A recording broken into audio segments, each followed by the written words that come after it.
नमस्कार दोस्तों, स्वागत है आप सभी का teaching bye Amarjeet sir YouTube channel पर। यहाँ हम आपकी तैयारी को नेक्स्ट लेवल तक लेकर जाएंगे, चाहे आप UPSC, PCS, SSC, railway, defence या किसी भी कॉम्पिटिटिव एग्जाम की प्रिपरेशन कर रहे हो।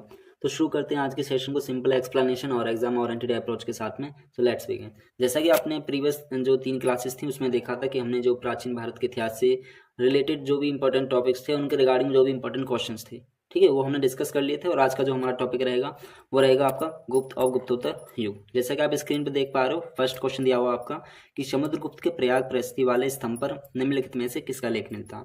ऑप्शंस में दिए हुए आपके जहांगीर, शाहजहां, औरंगजेब, दारा शिकोही। तो इसमें जो आपका करेक्ट ऑप्शन होगा वो आपको देखने को मिलेगा जहांगीर, ठीक है।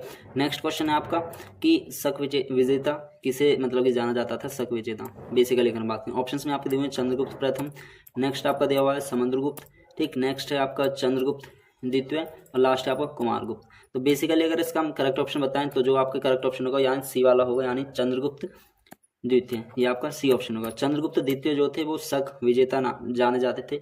क्यों? क्योंकि देखो इसकी एक छोटी सी मतलब की समरी है, आपको मैं व्याख्या बता देता हूँ कि जो गुप्त सम्राट यानी चंद्रगुप्त द्वितीय जो थे मतलब कि विक्रमादित्य को मतलब शक विजेता ऐसा कहा गया, ठीक है। और इसके अंदर यानी जो पश्चिमी भारत के जो अंतिम शासक अंतिम जो शक शासक थे रुद्र सिंह द्वितीय, उन्होंने मतलब चंद्रगुप्त द्वितीय यानी विक्रमादित्य को परास्त कर पश्चिमी भारत से शक सत्ता का उन्मूलन कर दिया था। और शकों को हराने के लिए मतलब जब उनको हरा दिया था तो चंद्रगुप्त विक्रमादित्य ने एक अपनी उपाधि धारण की थी जिसका नाम था शकारी। ये चीज़ ध्यान रखिएगा, जिसका नाम था आपका शकारी, ठीक है। जो उपाधि जो धारण की थी वो थी शकारी, ठीक है। तो शकारी उपाधि धारण की थी और इसी उपलक्ष्य में उन्होंने मतलब चांदी के सिक्के चलाए थे। तो इसका जो करेक्ट ऑप्शन हो जाएगा आपका सी वाला हो जाएगा, यानी चंद्रगुप्त द्वितीय, ठीक है। नेक्स्ट क्वेश्चन है आपका कि रजत के सिक्के जारी करने वाला प्रथम गुप्त शासक कौन था, ठीक है। तो बेसिकली ऑप्शंस में दिए हैं चंद्रगुप्त प्रथम, चंद्रगुप्त द्वितीय, समुद्रगुप्त और आपका कुमारगुप्त, ठीक है। तो और देखो पूछा क्या, रजत के सिक्के के बारे में पूछा कि पहला वो कौन सा गुप्त शासक था जिन्होंने ये मतलब सिक्के जारी किए थे। तो ऑप्शंस में आपके दिए हैं चंद्रगुप्त प्रथम, चंद्रगुप्त द्वितीय, समुद्रगुप्त और कुमारगुप्त। तो बेसिकली चंद्रगुप्त द्वितीय के द्वारा यानी कि जो ये थे रजत के सिक्के ये जारी किए गए थे। और जैसा कि आप स्क्रीन पर देख पा रहे हो, मैं 1 सेकंड इसको जूम आउट कर देता हूँ। देखो ये जो थे इस तरह के आपको ये सिक्के जो थे वो देखने को मिलेंगे, ठीक है। इस फॉर्मेट के जो ये आपको देख रहे हैं यहाँ पे डिस्प्ले पर, ठीक है, इस फॉर्मेट में आपको सिक्के देखने को मिलेंगे जो रजत के सिक्के थे। और ये जो थे आपके चंद्रगुप्त द्वितीय के द्वारा यानी कि ये जारी किए गए थे, क्योंकि ये जो थे मतलब कि एज ए कह सकते हैं कि ये प्रथम यानी कि गुप्त शासक थे जिन्होंने इस तरह के सिक्के को यानी कि वहाँ पे चालू किया था यानी जारी किया था, ठीक है। तो आपका ऑप्शन इसमें हो जाएगा यानी कि बी, चंद्रगुप्त द्वितीय के द्वारा जो रजत के सिक्के थे वो जारी किए गए थे, ठीक है। नेक्स्ट क्वेश्चन है आपका कि गुप्त स्वर्ण मुद्रा को कहा जाता है, ठीक है। गुप्त स्वर्ण मुद्रा को कहा जाता है मतलब कि कारशापड़ या निष्क या दिनार या सुवर्ण, ठीक है। बेसिकली बात करें तो उसको दिनार कहा जाता है जो गुप्त स्वर्ण मुद्रा होती है, ठीक है। और जो ये गुप्त स्वर्ण मुद्रा होती है दिनार मतलब कि इसको इसलिए कहा जाता है क्योंकि रजत सिक्कों को गुप्त काल में ना रूपक कहा जाता था। ये भी चीज़ ध्यान रखनी है आपको। तो उनको क्या कहा जाता था, रूपक, ठीक है, उनको रूपक कहा जाता था। और रजत सिक्के जो जारी करने वाला जो प्रथम गुप्त शासक था वो चंद्रगुप्त द्वितीय थे, या हमें विक्रमादित्य भी कह सकते हैं। और जो वो सिक्के थे वो किस तरह के थे तो आपको ऐसे देखने को मिलेंगे जिसको हम दिनार कहते हैं, ठीक है, इस फॉर्मेट में ऐसे, ठीक है। जैसे कि आप स्क्रीन पर देख पा रहे हो इस फॉर्मेट में आपको देखने को मिलेंगे जो ये रजत के मतलब कि वहाँ पे गुप्त स्वर्ण जिसको हम रजत के सिक्के भी कह सकते हैं, ये वाले, ठीक है। ये ध्यान रखिएगा। ये मैंने आपको एक इमेज इसलिए दिखा दी जिससे कि आपको एक आइडिया लग जाए कि उस दौरान जो सिक्के हुआ करते थे, ठीक है, प्राचीन भारत के इतिहास के अंदर वो इस फॉर्मेट में आपको देखने को मिलेंगे, ठीक। नेक्स्ट क्वेश्चन है आपका, 1 सेकेंड इसको मैं जूम इन वो कर देता हूँ छोटा, ठीक है। नेक्स्ट क्वेश्चन आपका कि मंदसौर प्रशस्ति किस शासक की उपलब्धियों का विवरण प्रस्तुत करता है। ऑप्शंस में पूछा स्कंदगुप्त, चंद्रगुप्त द्वितीय और नेक्स्ट ऑप्शन साथ दिए हुए रामगुप्त, ठीक है, और कुमारगुप्त प्रथम। तो बेसिकली क्वेश्चन में पूछा क्या, पहले एक बार और रिपीट कर लेते हैं कि मंदसौर प्रशस्ति किस शासक की उपलब्धि, देखो यहाँ पे शासक की उपलब्धियों के बारे में पूछा, उसका जो विवरण है वो मतलब किसके द्वारा प्रस्तुत किया गया था, ठीक है।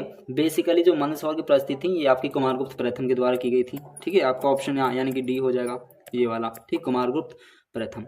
नेक्स्ट क्वेश्चन है आपका कि तीसरी शताब्दी में जो वारंगल प्रसिद्ध था ये यानी किस चीज़ों के लिए था, यानी कि तांबे के बर्तन के लिए था, या स्वर्ण आभूषणों के लिए था, या जो लोहे के यंत्र या उपकरण थे उनके लिए था, या हाथी के दांत के जो मतलब काम हेतु उपयोग में आते थे उनके रिगार्डिंग में था। तो पूछा कौन सी शताब्दी में, तीसरी शताब्दी में। तो बेसिकली हम बात करें तो ये लोहे के यंत्रों के उपकरणों हेतु था। और देखो उस समय के जो मतलब कि यंत्र और उपकरण यूज किए जाते थे वो इस तरह के किए जाते थे, जैसा कि मैं आपको स्क्रीन पर दिखा देता हूँ इस फॉर्मेट में। ठीक है, तो इस तरह के आपको देखने को मिलेंगे जैसे कि आप देख पा रहे हो स्क्रीन पर। और जूम कर देता हूँ मैं इसको 1 सेकेंड।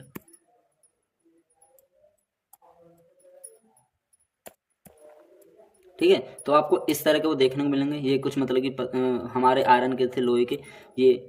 ठीक है, इस तरह की रॉड वगैरह, ये खुरपे दरांती जिसे हम बोलते हैं उस टाइम के। ठीक है, तो उस दौरान के थे ये, जिसके मतलब कि यूज़ किए जाते थे, यानी कि वारंगल के दौरान में। जो वारंगल मतलब जिन जिन चीज़ों के लिए प्रसिद्ध था। ठीक है, जो तीसरी शताब्दी जो थी वारंगल जिसमें प्रसिद्ध था वो इसी में आती है, क्योंकि तीसरी शताब्दी में वारंगल जो के लोहे के जो यंत्र वगैरह जो उपकरण थे वो काफ़ी प्रसिद्ध थे। और वारंगल के में ही जो अंग्रिया लोग कहते, जो अग्रिया लोग थे ना, वो काफ़ी बड़ी संख्या में रहते थे वहाँ पे। मतलब कि जो अग्रिया लोग थे, ये भी चीज़ ध्यान रखनी है आपको, वहाँ पे जो रहते थे वो अग्रिया लोग रहते थे, अग्रिया। तो अग्रिया लोग जो रहते थे वो काफ़ी बड़ी संख्या में रहते थे, और वो इनको मतलब बनाना काफ़ी अच्छे से जानते थे कि किस तरीके से बनाए बनाए जाते हैं। और उनका ये एक परंपरागत कह सकते हैं व्यवसाय भी रहा था। ठीक है, तो ये चीज़ आपको ध्यान रखनी है। और देखो ये मैं आपको एक वारंगल किले की मैं आपको एक इमेज दिखा रहा हूँ स्क्रीन पर। ठीक है, तो आपको इस तरह के स्ट्रक्चर्स आपको देखने को मिलेगी। जो वारंगल यानी कि किला था, ये आपको देखने को मिलेगी। तो काफ़ी मतलब कि एज ए एक टूरिस्ट प्लेस के फॉर्मेट में आपको ये देखने को मिलेगा, काफ़ी अच्छा। इस तरह के आपको उसमें पिलर्स देखने को मिलेंगे ये। ठीक है, ऐसे। तो ये जो वारंगल जो किला है ये आपको इस फॉर्मेट में देखने को मिलेगा। काफ़ी अच्छी इमेज है, कभी लाइफ में मौका मिले तो घूम के आओ। ठीक। अच्छा, आप कमेंट सेक्शन में ये बताना जो ये वारंगल किला है ये मतलब किस स्टेट में है। ठीक है, तो चलते हैं अपने नेक्स्ट क्वेश्चन पे। नेक्स्ट क्वेश्चन है आपका कि योग के आविष्कारक थे। ठीक, योग के आविष्कारक थे। तो ऑप्शन में पूछा आर्यभट्ट या चरक या पतंजलि या रामदेव। देखो काफ़ी इजी क्वेश्चन है। योग, ठीक है, एडवर्टाइजमेंट में भी आता, सभी चीज़ में आता। तो योग के जो आविष्कारक रहे हैं वो कौन है, पतंजलि से रिलेटेड है, क्योंकि जो महर्षि पतंजलि थे वो योग दर्शन के मतलब कि कह सकते हैं प्रतिस्थापक आचार्य माने जाते थे। ठीक है, और ऐसा भारतीय परंपरा में भी बताया कि जो योग साधना होती है ना, वो हमारे मतलब कि इतिहास में भी ऐसा बताया कि वो काफ़ी प्राचीन है। ठीक है, जैसे कि आपके उपनिषद या महाभारत या आपकी भगवत गीता या जो भी हमारे जैन और बौद्ध मत वगैरह, वो सारे योग संबंधित क्रियाओं से ही संबंधित हैं। ठीक है, और ये जो इसमें जो मतलब कि विवेचन किया गया वो योग दर्शन के बारे में बताया गया। तो जो योग के आविष्कारक रहे वो पतंजलि, यानी जो महर्षि पतंजलि, ये पूरा जो उनका नाम था ये आपको ध्यान रखना। ठीक है, महर्षि पतंजलि। नेक्स्ट क्वेश्चन है आपका कि मीमांसा के प्रेरणा थे। ठीक है, मीमांसा के प्रणेता। ठीक है, मीमांसा के प्रणेता थे कणाद या वशिष्ठ या विश्वामित्र या जैमिनी। ठीक है, बेसिकली बात करें तो जैमिनी वगैरह या वशिष्ठ, कणाद या विश्वामित्र, जो इसमें जो इसके प्रेरणा थे वो थे आपके ये जैमिनी। ठीक है, जैमिनी क्यों थे इसका मैं आपको एक समरी बता देता हूँ कि मीमांसा दर्शन जो ये देखो दो भागों में है। ठीक है, एक तो पूर्वी मीमांसा, एक उत्तरी मीमांसा, यानी एक आपका हो गया पूर्वी मीमांसा और एक आपका हो गया उत्तरी मीमांसा। ठीक है, उत्तर मीमांसा। तो पूर्व मीमांसा, उत्तर मीमांसा, तो इन दोनों भागों में बांटा गया। और जो पूर्व मीमांसा थे उसके अंदर प्रणेता जैमिनी थे। ठीक है, ये चीज़ ध्यान रखनी है। और जबकि उत्तर की हम बात करें तो उसके अंदर हमारे बादरायण। ठीक है, ये ध्यान रखना, उसमें जो थे आपके बादरायण थे। और क्वेश्चन के अनुसार भी अगर हम देखें अकॉर्डिंग टू क्वेश्चन, तो मीमांसा का पूछा तो मीमांसा में कौन थे आपके जैमिनी थे। और जो कि किस में था ये आपका पूर्व के अंदर। ठीक है, पूर्व मीमांसा दो भागों में बांटा हुआ था ना ये, तो ये चीज़ आपको ध्यान रखनी है। नेक्स्ट क्वेश्चन है आपका कि सूची 1 को सूची 2 से सम्मिलित कीजिए और सूचियों के नीचे दिए गए कूट को सही उत्तर से चुनिए। ऑप्शंस में आपके दिए हुए हैं वल्लभाचार्य, रामानुजन, मध्यमाचार्य, शंकर। ये इनके यानी कि आप कह सकते हो जो इनके सिद्धांत हैं उनके बेसिस पे बताए गए कि किस किस ने दिए थे।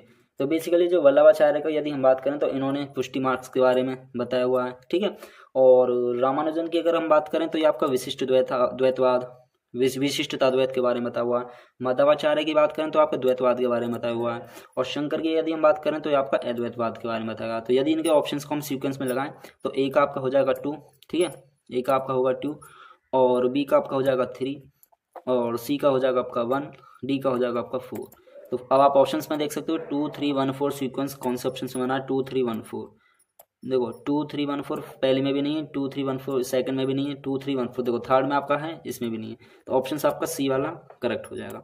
नेक्स्ट क्वेश्चन है आपका कि गुर्जर प्रतिहार वंश की स्थापना की थी? ऑप्शंस में आपके नामभट्ट प्रथम, वत्सराज, हर्षवर्धन, मिहिर भोज। और बेसिकली पूछा गया है कि जो गुर्जर प्रतिहार वंश जो थे उसकी स्थापना यानी किसके द्वारा की गई थी, ठीक है। तो ये आपकी नामभट्ट प्रथम जी के द्वारा की गई थी, क्योंकि जो अग्निकुल के राजपूतों के जो काफ़ी मतलब कि कह सकते हैं सर्वाधिक प्रसिद्ध वंश के जो प्रतिहार थे, ठीक है, ये काफ़ी एक पृथ्वी मतलब ही सिंपल भाषा में आपको बताऊं लैंग्वेज में कि अग्निकुल के जो राजपूत हुआ करते थे उनमें ये काफ़ी सर्वाधिक प्रसिद्ध वंश हुआ करता था, ठीक है, प्रतिहार वंश। और गुर्जरों की जो शाखा थी उससे संबंधित रहा है और इसी कारण यानी कि इतिहास में इसे गुर्जर प्रतिहार वंश के नाम से जाना जाता है। और इसके जो संस्थापक थे वो आपके नागभट्ट प्रथम देखने को मिलेंगे, ठीक है। इसके जो संस्थापक थे वो आपके नागभट्ट प्रथम आपको देखने को मिलेंगे और जिनका कार्यकाल रहा यानी कि 730 से लेकर 756 ईस्वी, ठीक है, 730 से लेकर 756 ईस्वी में। और ऐसा जो हमें ये पता चलता है, ये जानकारी सारी की सारी आपकी ग्वालियर अभिलेख से मिलती है, ठीक है। तो ये चीज़ ध्यान रखिएगा, तो आपका ऑप्शन करेक्ट हो जाएगा ए। नेक्स्ट क्वेश्चन है आपका कि सम्राट हर्षवर्धन ने 2 महान धार्मिक सम्मेलनों का आयोजन किया था। देखो काफ़ी अच्छा क्वेश्चन है। तो सम्राट हर्षवर्धन के बारे में पूछा कि इन्होंने जो 2 महान धार्मिक सम्मेलन किए थे वो मतलब कि कहाँ कहाँ पे किए थे, ठीक है। तो ऑप्शंस में आपके दिए हुए हैं कन्नौज या प्रयाग के अंदर, प्रयाग या थानेश्वर के अंदर, थानेश्वर या वल्लभी में, या वल्लभी या प्रयाग के अंदर, ठीक है। तो बेसिकली यदि हम बात करें तो इसमें ये कन्नौज और प्रयाग के अंदर आपको देखने को मिलेंगे, यानी कि जो आपके सम्राट हर्षवर्धन के द्वारा 2 जो महान धार्मिक सम्मेलन का आयोजन किया गया था वो कन्नौज और प्रयाग के अंदर किया गया था, ठीक है, बेसिकली। और ऐसा मतलब बताया कि हर्ष जो थे मतलब कि कन्नौज के अंदर कुछ धर्म और संप्रदाय के बारे में बताया हुआ है, ठीक है। और वहाँ पे जो महान संप्रदाय बनी थी यानी जो बौद्ध धर्म की उत्कृष्टता को सिद्ध करने के लिए ऐसा वहाँ पे बताया गया जो सम्राट हर्षवर्धन जो थे, ठीक है। और इन्होंने जो सबसे 2 महान धार्मिक सम्मेलन जो आयोजन करे गए थे वो आपको एक तो कन्नौज हो गया और एक आपका हो गया प्रयाग, ठीक है। इनके अंदर यानी ये लोकेशन से यहाँ पे इन्होंने ये 2 महान धार्मिक सम्मेलन का आयोजन किया था, ठीक, ध्यान रखिएगा। नेक्स्ट क्वेश्चन हो गया आपका कि किस अभिलेख में ज्ञात होता है, मतलब किस अभिलेख से ज्ञात होता है कि स्कंदगुप्त ने हूणों को पराजित किया था। देखो बहुत अच्छा क्वेश्चन है ये भी कि जो मतलब अभिलेख के बारे में पूछा है कि वो कौन सा अभिलेख से हमें ये जानकारी मिलती है, ये ज्ञात होता है कि स्कंदगुप्त ने हूणों को पराजित कर दिया था, मतलब ये हरा दिया था युद्ध में। तो भित्री स्तंभ अभिलेख के द्वारा या इलाहाबाद स्तंभ लेख के द्वारा या मंदसौर अभिलेख के द्वारा या आपका उदयगिरी अभिलेख के द्वारा। तो बेसिकली ये आपका भीतरी अभिलेख में ऐसा बताया हुआ है कि स्कंदगुप्त ने हूणों को पराजित कर दिया था। और इसकी मैं व्याख्या बता देता हूँ, वो ये थी कि उत्तर प्रदेश में एक डिस्ट्रिक्ट है, ठीक है, यूपी के अंदर एक डिस्ट्रिक्ट जिसका नाम है गाजीपुर, ठीक है, गाजीपुर। तो गाजीपुर के सैदपुर तहसील के अंदर, ठीक है, जो गाजीपुर के अंदर सैदपुर तहसील है, ठीक, गाजीपुर के अंदर सैदपुर तहसील के अंदर एक भित्री नामक गांव है, ठीक है, भित्री ये ध्यान रखना। तो भित्री नामक स्थान के अंदर जो भित्री स्तंभ लेख मिले हैं और इसमें बताया हुआ है कि हूणों के साथ जब स्कंदगुप्त का युद्ध मतलब कि हुआ था तो उस उल्लेख में ये बताया कि हूणों का जो पहला भारतीय आक्रमण हुआ था, ठीक है, वो गुप्त सम्राट समुद्रगुप्त के शासनकाल में हुआ था और जिसमें कि स्कंदगुप्त जो था वह काफ़ी बुरी तरह यानी कि वहाँ पे उसकी जो हार थी पराजित हो गया था वो। और ऐसा इसमें आपके भित्री अभिलेख के अंदर आपको देखने को मिलेगा।